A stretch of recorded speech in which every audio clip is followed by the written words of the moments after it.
but Lebanon has already accused Israel of breaking the ceasefire in the southern part of the country. Prime Minister Benjamin Netanyahu said Israel will not move from its stations in South Lebanon. שם אנחנו נמצאים, אנחנו לא יוצאים. זה מאפשר לנו קודם כל לבלום את סכנת הפלישה לתוך היישובים שלנו, ושנית, זה מאפשר לנו למנוע ירי של נ"ט ישיר לתוך היישובים. President Donald Trump said he is inviting the Prime Minister and Lebanese President Joseph Aoun for their first direct talks in over 30 years. The president has also used the Lebanon-Israel ceasefire as a tactic in negotiations with Iran. He said that progress is being made between the White House and Tehran, and another set of talks could take place this weekend. Immigration and Customs Enforcement Director Todd Lyons will be leaving the Department of Homeland Security later this year. DHS Secretary Mark-Wayne Mullen announced in a statement on Thursday that Lyons' last day will be May 31st, but did not provide a specific reason for his departure.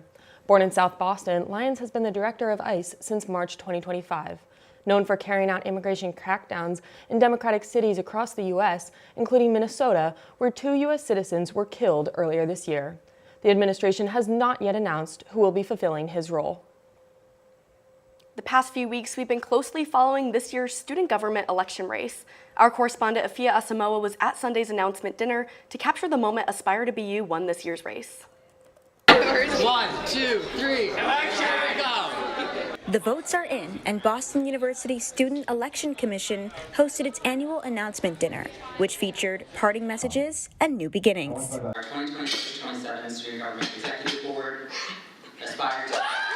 The new slate, Aspire to BU, says they are excited to get to work. So moving forward, the campaign process, we've had a lot of ideas already. We've met with so many student groups, and now it's really just getting the ball rolling. They also want students to share their perspectives with them. Like a lot of times student government can have this rep of like, we don't want to go up to them because, they're hard to approach. Please come up to us if you see us on campus. Current President Matthew Feliciano said that he's excited to pass the torch. All the transitions is accomplished. It's awesome, just feel simple though. I'm excited to see. We've been in touch with all of them. For Aspire to BU, the real win is yet to come. Save your applause for next year, where you see what we have done and what we've tried to do. And Afia is in studio with us today with 2 members of the incoming slate to give us an inside look at the future of BU student government. Afia? Thank you so much, Lily. I'm here with the VP of Finance and President Michael Sagai and Kian Moss. Thank you so much for joining us today. Both of you, how does it feel to be elected to the 96th Student Government Executive Board?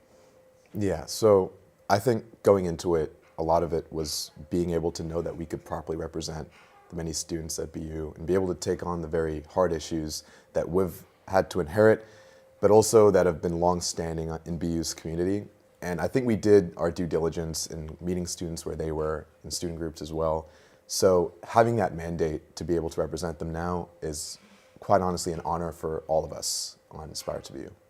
Yeah, I think for me, this past year being a cabinet director, I've worked closely with the current executive board, and like Michael said, I think we're kind of in a trying time in our school's history, and I think we see a lot of change, a path to change that we're ready to work towards and build on kind of what student government has been doing and kind of make new change. We're very excited for the opportunity, but also ready to get to work. Yes, absolutely. And Michael, you said at the announcement dinner that, quote, this is not the win will actually come next year through your initiatives. What would success look like for both of you in your elected positions?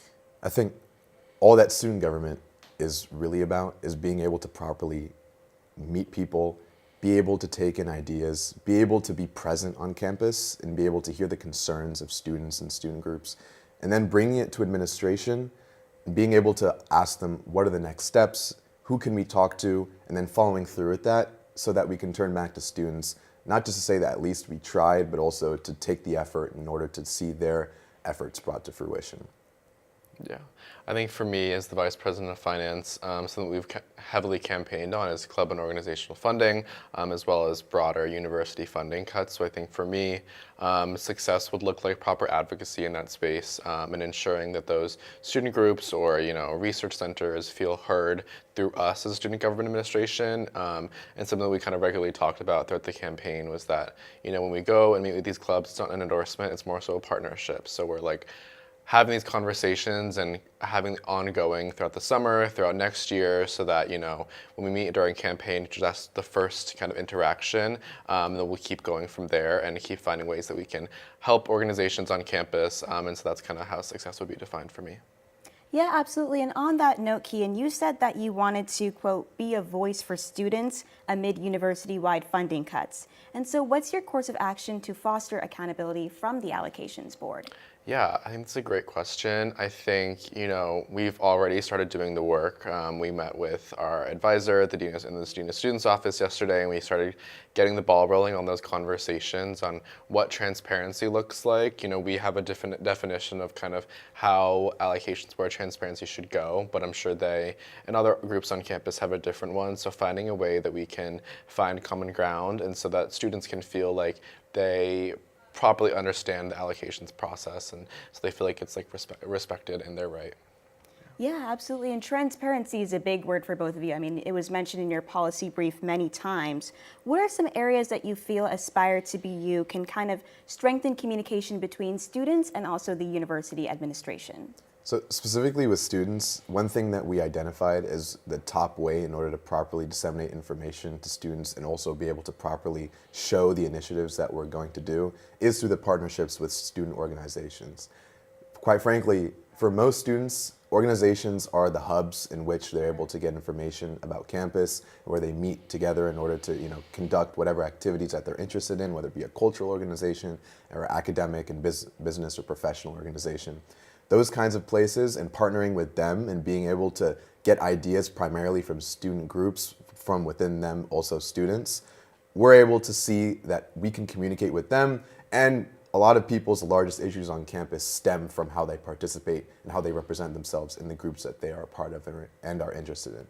And then when it comes to administration, a lot of that looks like making sure that we can have a proper agenda, that it's brought to us from not only the executive board of the executive branch, but also from students as well, so that when we present ideas to the dean's office, we can really phrase it in a way that's very clear as what students want and what students have been asking for, and not simply what student government is asking for. Yeah, absolutely. Keen, is there anything you want to add on that note? Yeah, I think, like Michael kind of said, I think I think something that's important for student government is that, you know, there's a lot of administrative bodies that are doing a lot of great work, but they don't feel like their resources are really being conveyed to the students. This was kind of a conversation that I had with the director of the International Student and Scholars Office, is that they have so many like Know Your Rights kind of events and drop-in hours for international students, but they don't feel like that is being properly resourced to the community. So I think helping with administration, those kind of needs, and bringing more light to the really good work that is going on, but then also making sure that we are keeping them accountable and ensuring that, you know, students, student advocacy, international student safety is the top of their priorities amidst everything going on with our federal government. Yeah, absolutely. Thank you. And on a final note, I just want to thank you guys so much for coming in today. We really appreciate it, and we're excited to see what's next in the future. Thank you, and we're going to toss back to the desk. Thanks, Sophia. Now we'll hear from our sports correspondent about one of the biggest sports weekends in Boston after this quick break. Whether it's our stories, the warmth of our laugh, or our family's secret sauce, we all bring something different to the table. So make some space. The power of connection is waiting right outside your comfort zone. Learn how you can help strengthen your community at belongingbeginswithus.org/teamup. It's important to get a flu shot each and every year because flu viruses are constantly changing and immunity from the vaccine decreases over time. Flu vaccines are updated annually to work against that year's viruses. The best time to get your shot is in the fall, but getting it later can still help. Getting a flu shot lowers your risk of getting sick, and if you do happen to get flu, it's likely to be less severe. Welcome back. The Boston Marathon kicks off in just 3 days. Let's check in with our sports correspondent, Hannah, at the finish line. Hannah, how's it looking out there? We are here right now on Boylston Street On Monday, over 30,000 runners will stream down this stretch of road in their final push for the Boston Marathon. Now, though the race may hold the city's name, most of the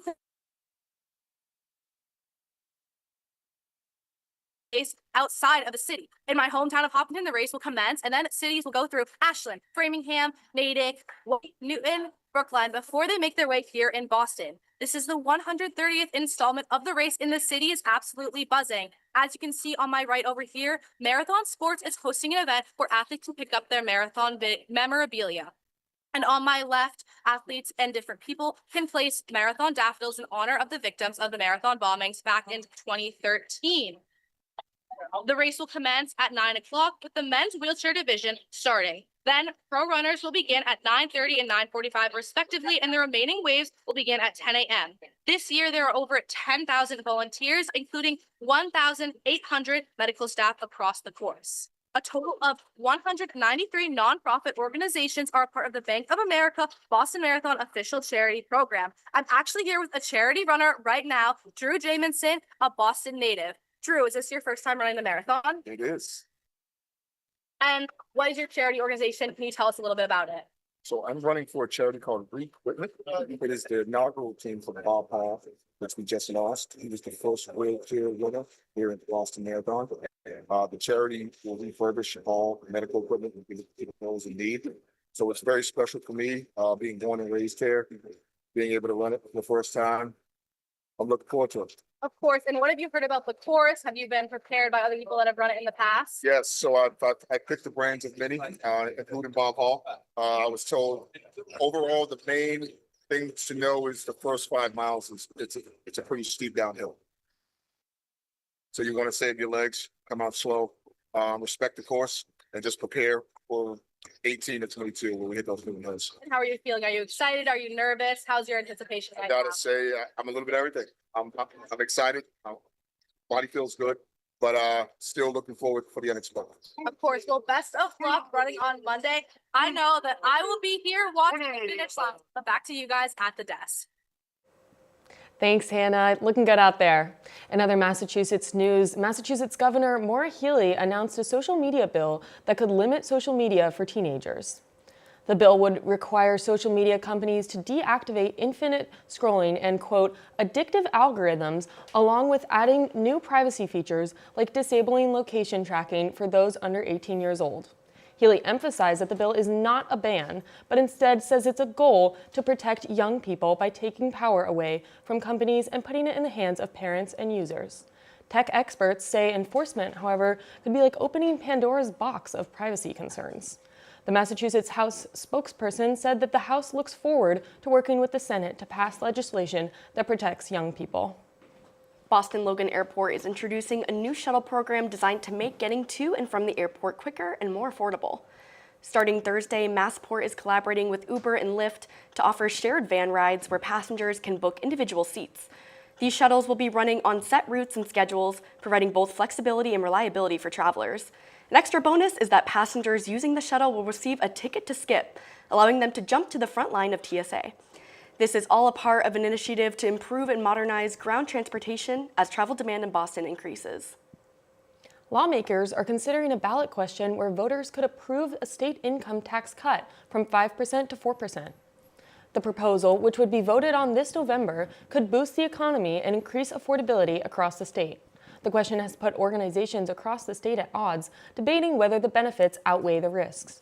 Economic groups argue it could help small businesses, while government officials and activist groups warn it could strain public services that are already operating on a tight budget. And coming up, we have updates on immigration in Massachusetts, and we'll hear from the winner of this year's Redstone Film Festival after this quick break. If you're buzzed and doing this,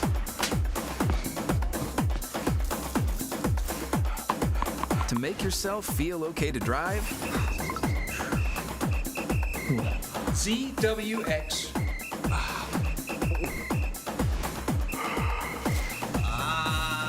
You're not okay to drive. YGKLVW. Regular you. I'm an ex-drug dealer, and I'll be your sub today.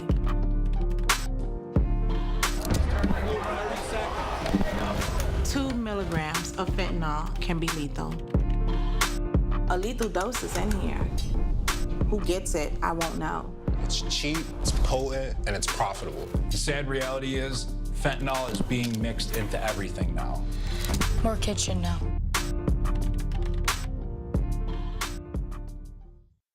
Hi, I'm Smokey Bear, and I'm an assistant to help you prevent wildfires. Dude, I've got this. I've been camping since I was 5 years old. But I am a camping influencer. You know what? I'll bet you $5. Okay. Assistant Smokey, what is the best way to put out a campfire?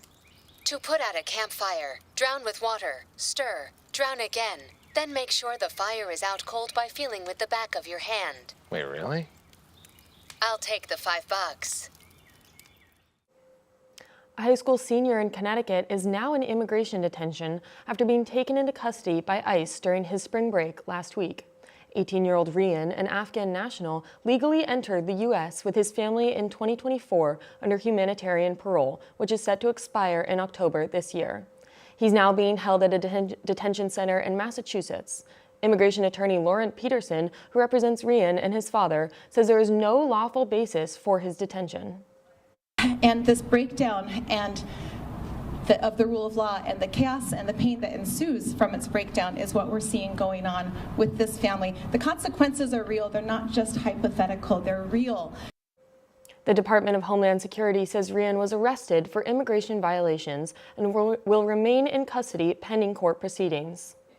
And last week, the Trump administration has reportedly fired an immigration judge who in February blocked the deportation of a Tufts University graduate student.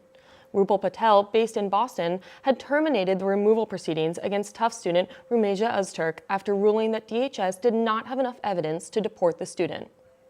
She was dismissed alongside another Massachusetts immigration judge, Nina Froes, who also blocked a high-profile deportation case involving an international student. Immigration judges are employed by the Department of Justice through the Executive Office for Immigration. The firings come amid increasing pressure from immigration enforcement from the administration. Now we'll hear from Lily, who's joined with the winning producer of the Redstone Film Festival. Lily, over to you.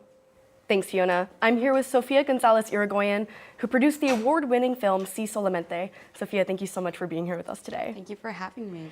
Now, Si Solamente nearly swept at the Redstone Film Festival, winning 6 awards, and that includes first place. Congratulations to you, by the way. Thank you. For those watching at home, can you tell us a little bit more about what this film is about?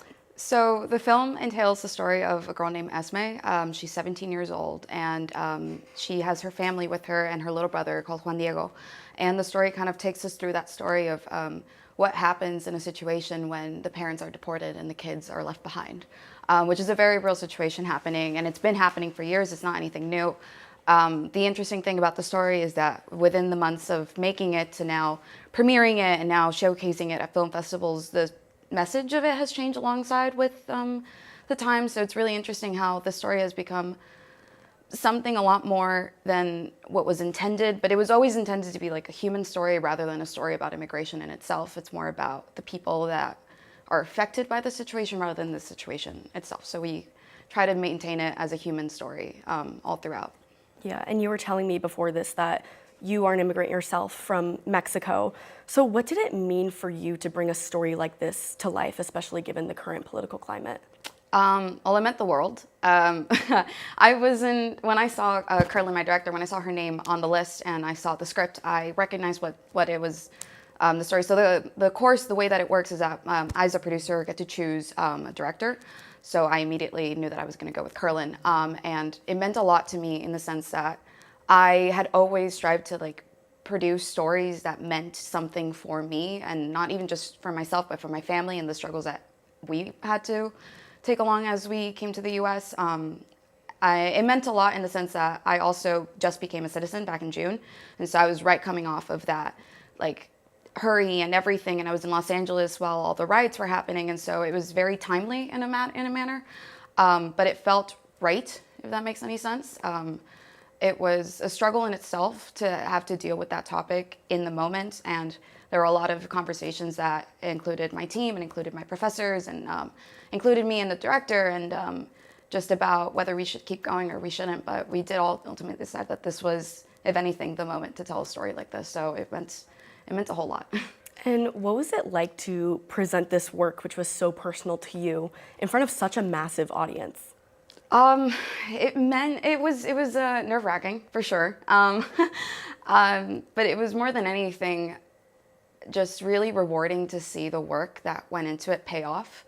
A lot of times, especially as like filmmakers, like we're stuck in an editing room or we're all in our heads and like the spreadsheets of the budget and the shot list and will the actor get here on time or will she not? And it's really easy to get sucked into the process of it without really realizing the work that we've made in terms of like how much it could mean to other people. And so it's rewarding as a creator, as a filmmaker, as a storyteller, to see the work that you like put your blood, sweat, and tears into like pay off, and not only pay off in an awards way, but also the stories that I was being told from people about their own personal lives or how much it touched them. And like I will get like, right now we're doing a lot of showings and I'll get like text messages from my friends. I didn't go to the showing, but they'll tell me, oh my God, I cried. It was so good. I loved it. And it's like those moments for me are the thing that make it worth it. And I think my whole team agrees with that as well. It's really impressive how touching this story has been for other people, because it's sometimes really easy to like get stuck in this us mentality as a team of like, this is our story and this is our project. And we forget to really, well, we don't forget, but it's really hard to think about how other people are going to perceive the story that we've made. And having it be showcased like this is just really rewarding that's all we want as filmmakers, is to have people feel. And it's made people feel, which is like, that's priority number one. It doesn't really matter about the awards. It's like, did we get the message that we intended to send? And I think we did, so. Oh, well, Sophia, thank you so much for joining us today and for sharing your story with us. It's very, very inspiring, so thank you. And huge congratulations to you. That is no small feat, so enjoy it, celebrate. And coming up, a newly appointed fire commissioner makes history. Stay with us after the break. Be right there. Wait. Use the shovel and bucket of water, remember? Drown, stir, drown, feel. Then make sure it's cool. Where'd you learn that? SmokeyBear.com. Brushed up on some tips before we left. Don't want to start a wildfire, right? Only you can prevent wildfires.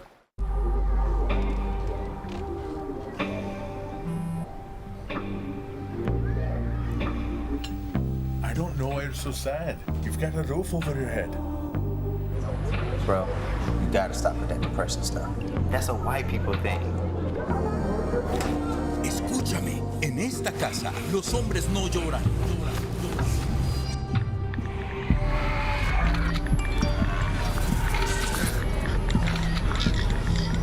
You all right? It just feels like it's coming from everywhere. Do you want to talk about it? Thanks for hearing me out, bro. Appreciate it. You can talk to me if you're feeling sad. Whenever you need to talk, I'm here, okay?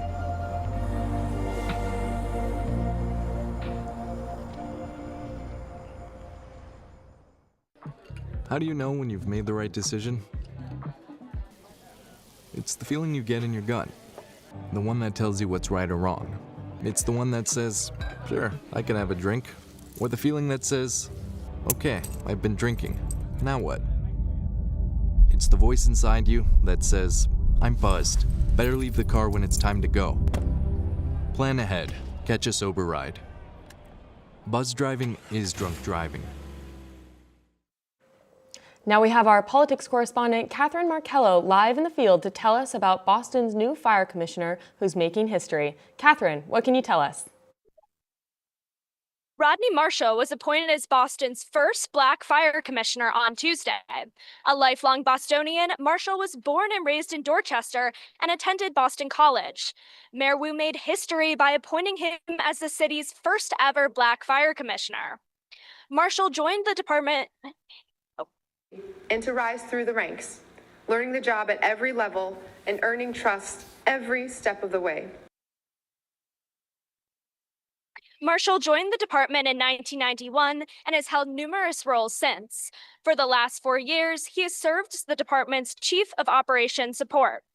He will replace Commissioner Paul Burke, who is retiring at the end of the month after more than 36 years with the department.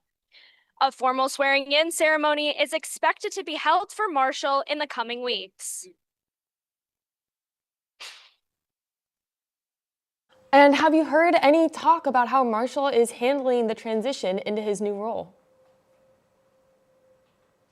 Marshall said in a statement that he is committed to supporting the firefighters and staff who work every day to keep Boston safe. Thanks, Catherine. We're going to toss over to Lily. Yeah, it definitely feels like April today. And you know what they say? April showers brings May flowers.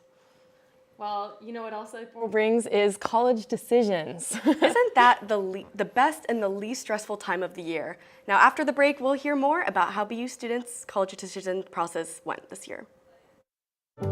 My biggest fear in the middle of my addiction was that I would never be able to get over it and that my kids wouldn't have a father. I started thinking, you know what? This isn't my story. For the longest time, fear held me back from ultimately being who I wanted to. I had to become a better man to be a better father. It's important to me that my kids are empowered and truly believe that if they can think it, they can do it.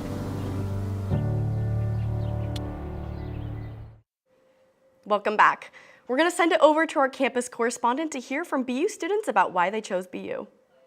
With Decision Day coming up, I'm here at BU Beach asking Boston University students why they chose BU. I'm here with Mason Sanford, Grace Hicks, Katya Ravy, Emily Yee. And why did you choose BU? I chose BU because of the Dear Abbeys and all of the theater organizations on campus. And can you give me a little riff? Yeah. I chose BU because I'm a figure skater and I love the team they have here. Because they gave me a lot of money off. I chose BU for the money, and also they're really good for my major, which is chemistry. Because he had no choice, and I was already a sophomore when I got him. He was from LA and did not love the cold at first, but now loves it dearly so much, and his boots and everything. Comm is insane and there's crazy professional opportunities. And also when I toured, everyone seemed like there was like a good community, even though it's a big school, and everyone was interacting, and I really liked that. The people, of course, like if you see around me, all of my friends, Reese, great friend of mine.